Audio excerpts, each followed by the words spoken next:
Luz, câmera, áudio. Eu acho que nossa obrigação é ter um olhar amplo. Um olhar amplo porque a gente entende como cultura, né? E um olhar amplo para o que a gente entende como jornalismo cultural. E sentir meio que na obrigação de revelar algumas coisas. O jornalismo cultural ele pode nascer, sei lá, de uma a cor da meia do pianista. Você pode puxar uma conversa, contar uma história dali e dali vai. Eu acredito num jornalismo cultural que vai além do... Olha, vai ter show de fulano sexta-feira, vai lá ver que é legal. Eu acredito num papel maior. E que eu acho que o problema do jornalismo cultural hoje é que ele tem ficado cada vez mais refém da agenda cultural. Então, como ele está ficando refém da agenda, ele sobra pouco espaço para essa análise que eu acho tão importante, que precisa ser cara para esse jornalismo. Precisa ser porque eu também acredito que é isso que vai diferenciar o impresso da internet, por exemplo.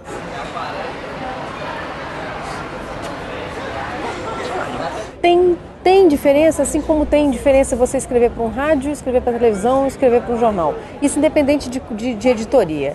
Do jornalismo cultural, seja economia, seja política, seja esporte. O rádio você tem essa pessoalidade, né, de você falar e você está quase conversando com o seu ouvinte. Então, tanto no rádio quanto na televisão, o jornalismo cultural ele é marcado mais por dicas culturais, é mais para o serviço cultural mesmo, embora sim cabe ali alguma crítica. Agora, o jornal impresso é um lugar que você pode fazer reportagens mais amplas, você pode discutir questões mais profundamente, você pode criticar mesmo um filme, uma peça de teatro, um disco. Então, eu acho que o impresso é onde o jornalismo cultural pode se aprofundar, e sem esquecer da internet, né? Se o jornalismo cultural ele pode se aprofundar, se o rádio pode oferecer características, né, para esse texto que são próprios do rádio, assim como a televisão, por que não juntar isso tudo na internet?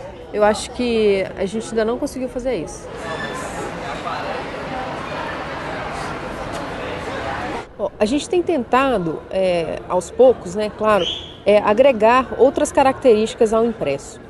Então, por exemplo, o vídeo é um desses caminhos, não é o único. E a gente também está tentando fazer e tentando descobrir como se faz. O vídeo é um caminho, mas um erro que eu acredito que seja bem comum em quem tenta colocar o vídeo é criar uma repetição. Por isso que eu estava brincando aqui com vocês. Tudo que eu estou falando nesse vídeo aqui, ele não tem que estar no jornal, no texto que vocês vão fazer impresso. É pelo contrário. Aí a gente entra com aquele conceito do jornalismo transmídia, né? O que é potencialidade do vídeo, o que só pode mostrar nesse vídeo aqui que vocês não conseguem contar no impresso. Ou seja, é um curador descrevendo uma obra de arte, um músico apresentando uma canção que ele não apresentou ainda, inédita. Isso eu não vou poder descrever, mas eu não vou passar essa experiência para o meu leitor ou para o meu receptor.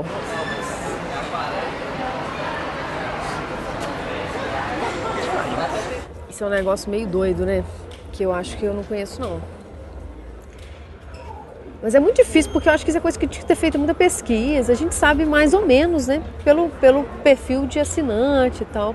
Mas as matérias repercutem de uma maneira tão diferente. E hoje as coisas estão circulando de uma forma tão incontrolável, né? Num certo sentido, que é muito difícil você entender para quem você está escrevendo. E eu acho que isso é uma coisa que os veículos deveriam investir mais, sabe? Para conhecer seu público, para saber o que você pode entregar.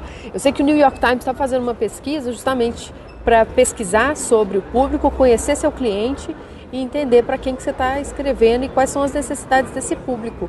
Não só de conteúdo, mas também de mídia, né? Como que ele quer receber essa informação, esse conteúdo.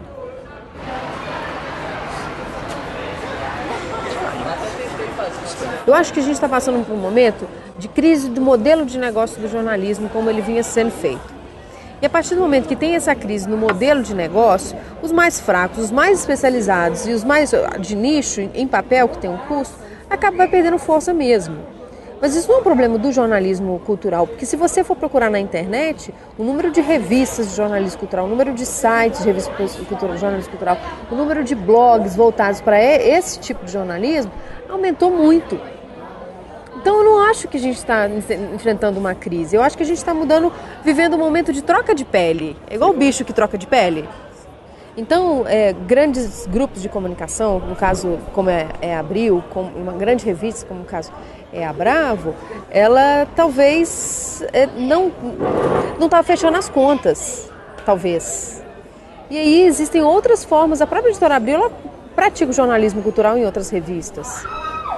Né? E quantos sites tem, quantos projetos tem que também praticam. O jornalismo cultural, quando a gente fala de jornalismo cultural, ele não está só em jornal, revista, TV e impresso. Agora, o que acontece? Esse momento que a gente está vivendo de troca de pele, ele fica tudo meio perdido, né? Você fala assim, isso aqui é jornalismo cultural? Isso aqui não é? Você publica uma crítica de cinema na internet e isso aqui é uma crítica de filme ou não é? Só porque está na internet não é?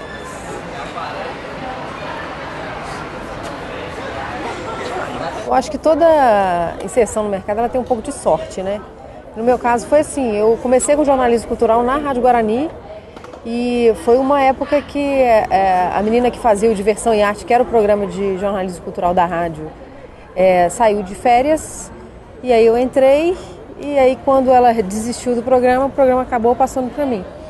E eu tenho muito carinho pelo Diversão e Arte, que é um programa de dicas culturais da Guarani, porque foi ali que eu aprendi tudo que eu sei de jornalismo cultural, bem antes de estudar fora, de me especializar mesmo nisso. Então, foi no rádio que eu comecei. Vocês que já estão aprendendo essa linguagem multimídia, vocês entenderem quais são as características de cada meio, vocês entenderem a potencialidade da internet, vocês entenderem o que é uma hipertextualidade, o que é uma multimedialidade, o que é uma interatividade e usar isso em favor do jornalismo e não criar repetições de um veículo para o outro. Que o que a gente faz hoje parece que a gente está estacionado ainda numa primeira fase da internet, onde o conteúdo que era gerado para o jornal impresso ele ia para a internet, sem nenhuma particularidade própria para a rede.